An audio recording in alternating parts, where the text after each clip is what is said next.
సత్యమూర్తి గారు, వాస్తవానికి టార్గెట్ పవన్ కళ్యాణ్ అని చెప్పి తీసుకోవడంతో 2024లో ఘోర పరాభవం చూశారు. అది కాక గుడివాడ అమర్నాథ్ లాంటి వాళ్ళు కూడా చాలా బహిరంగంగా బయటకు వచ్చి మేము పవన్ కళ్యాణ్ గారిని వ్యక్తిగతంగా మాట్లాడినందుకు, అదేవిధంగా దూషించినందుకు ఖచ్చితంగా ఓటమిలో చాలా వరకు భాగం అదే అని చెప్పేసి అనడం, ప్లస్ కాపులతో తిట్టించడం కూడా కొంత ఎఫెక్ట్ కొట్టిందని చెప్పేసి అన్నారు. మళ్ళీ సేమ్ అదే ఫార్ములాని ఏదైతే టార్గెట్ పవన్ కళ్యాణ్ అని చెప్పి విజయసాయి రెడ్డి గారు ఇచ్చినటువంటి ఫార్ములాని మళ్ళీ పదే ఉపయోగిస్తున్నారు. దీన్ని ఎలా చూడాలి సార్? ఎన్ని జన్మలెత్తినా జగన్మోహన్ రెడ్డి మళ్ళీ అధికారంలోకి రావటం జరగదు. అయిపోయింది, ఆ చాప్టర్ క్లోజ్. నువ్వు టార్గెట్ పవన్ కళ్యాణ్ అని ఆయన ఏదో విజయసాయి రెడ్డి చెప్పాడని నువ్వు వచ్చి ఆ కార్యక్రమం మొదలు పెడితే ఇక్కడ వాళ్ళ పార్టీ వాళ్ళే నమ్మట్లేదు, జగన్మోహన్ రెడ్డి పార్టీలో వాళ్ళే నమ్మట్లా. మీరు చూడండి, పవన్ కళ్యాణ్ మొన్న తమిళనాడులో విజయ్ ముఖ్యమంత్రి అయిన తర్వాత జగన్మోహన్ రెడ్డి క్యాంపెయిన్ రన్ చేశాడు కదా.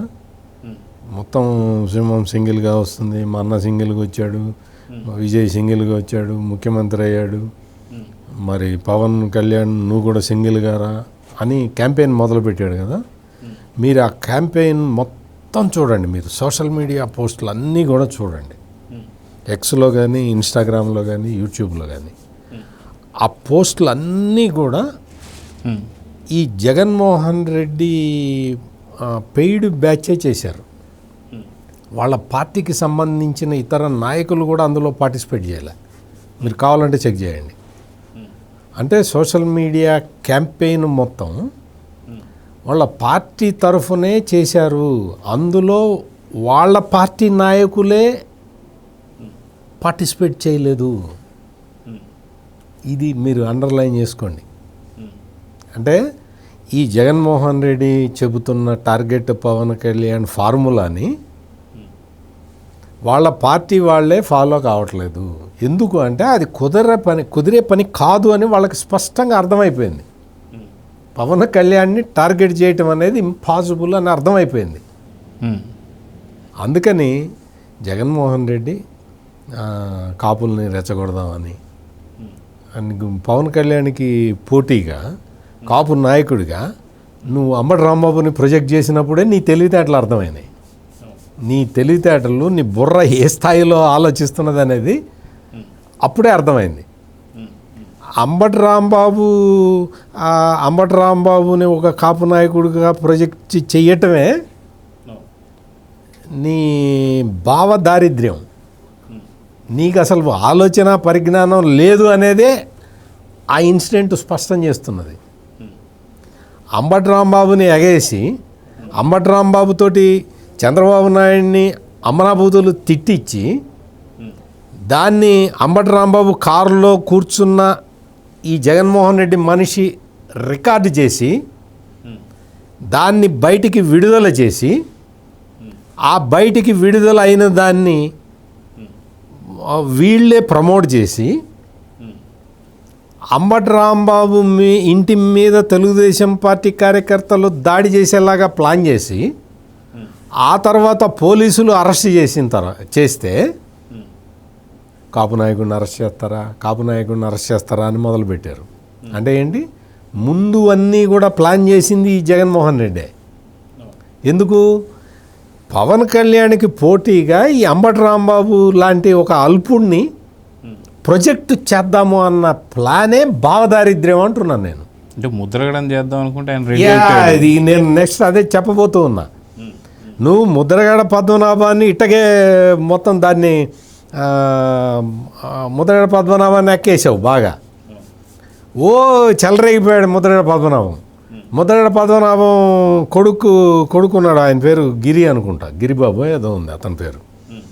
అతనికి టికెట్ ఇస్తాలే, నీకెందుకు నువ్వు చేయి అన్నావు. కొడుక్కి టికెట్ కోసం అని చెప్పి కొడుకేమో పిఠాపురం టికెట్, ఈ తండ్రికేమో కాకినాడ పార్లమెంటు టికెట్ ఇస్తానని ప్రామిస్ చేశాడు జగన్మోహన్ రెడ్డి. మొత్తం వాళ్ళతోటి మొత్తం పని చేయించుకున్నాడు. మొత్తం పవన్ కళ్యాణ్ బూతులు తిట్టించాడు. మొత్తం అన్ని రకాలుగా వాడుకున్న తర్వాత ముద్రగడ పద్మనాభరెడ్డికి, అంటే రెడ్డి అనే అంటున్నాను నేను, ఎందుకంటే ఆయన పేరు మార్చుకున్నాడు కదా, కాపు. ఆయన హీజ్ నో మోర్ ఏ కాపు. ముద్రగడ పద్మనాభరెడ్డి ఆ పేరు మార్చుకునేదాకా తెచ్చాడు ఈ జగన్మోహన్ రెడ్డి. మొత్తం ఎంత ఆయనకి కాకినాడ పార్లమెంట్ టికెట్ ఇచ్చాడా, వాళ్ళ అబ్బాయికి పిఠాపురం టికెట్ ఇచ్చాడా? మరి ప్రామిస్ చేసిన జగన్మోహన్ రెడ్డి ఎందుకు ఇవ్వాల? వాడుకున్నాడు, వదిలేశాడు. ఇప్పుడు ముద్రగడ పద్మనాభరెడ్డి అది అయిపోయింది, గ్యాస్ అయిపోయింది. మామూలుగా ఎండాకాలం ఏసీల్లో గ్యాస్ అయిపోతే ఏం చేస్తారు, మళ్ళీ ఫిల్ చేయిస్తారు. ఆడు మళ్ళీ 3,000 తీసుకుంటాడు. ఈ మళ్ళీ గ్యాస్ ఎక్కించాలి, గ్యాస్కి డబ్బులు లేవు, ఏం చేస్తాడు? అందుకని అంబట్రాబాబుని తీసుకొచ్చి పెట్టాడు జగన్మోహన్ రెడ్డి. కాపు నాయకుడు, కాపు నాయకుడు, కాపు నాయకుడు, కాపు నేత, కాపు నేత అని మొదలుపెట్టారు. కాపు టైగర్ అని మొదలుపెట్టారు. ఈ అంబటి రాంబాబు కాపు టైగర్ కాదు కదా, అసలు కాపుల్నే బూతులు తిట్టిన నాయకుడు. కాపు కులస్తుడు అయ్యుండి సాటి కులస్తుల్ని పట్టుకొని వాళ్ళందరూ పనికిరాని వాళ్ళు అని చెప్పిన వ్యక్తి ఈ అంబటి రాంబాబు. చాలా చెప్పాడు దరిద్రం. మనం ఎందుకు, మనం పాపం కాపుల్ని మనం ఇన్సల్ట్ చేయకూడదు కదా, ఎందుకంటే మనం కులాలని మతాలని గౌరవంగా చూసే మనుషులం. మనం ఇంత నీచంగా కులాన్ని రాజకీయానికి వాడుకుందామని చూసే మనుషులం కాదు కదా. అందుకని పవన్ కళ్యాణ్ కాపుల్ని తిట్టాడు. అటువంటి వ్యక్తిని తీసుకొచ్చి జగన్మోహన్ రెడ్డి కాపు నాయకుడిని చేస్తానని చెప్పి చెప్తూ ఉన్నాడు. ఇప్పుడు అవన్నీ అట్టర్ ఫ్లాప్ అయిన తర్వాత పవన్ కళ్యాణ్ సింగిల్గా రావాలి. ఎందుకు వస్తాడు సింగిల్గా? ఎందుకు వస్తాడు? పవన్ కళ్యాణ్ సింగిల్గా రాడు. ఎందుకు రాడు అంటే నిన్ను అధపాతాళానికి తొక్కేస్తా అని చెప్పిన వ్యక్తి పవన్ కళ్యాణ్. తొక్కాడు కదా, మళ్ళీ నువ్వు పైకి లేస్తావేమో అని ఆయనకు మాత్రం ఉండదా?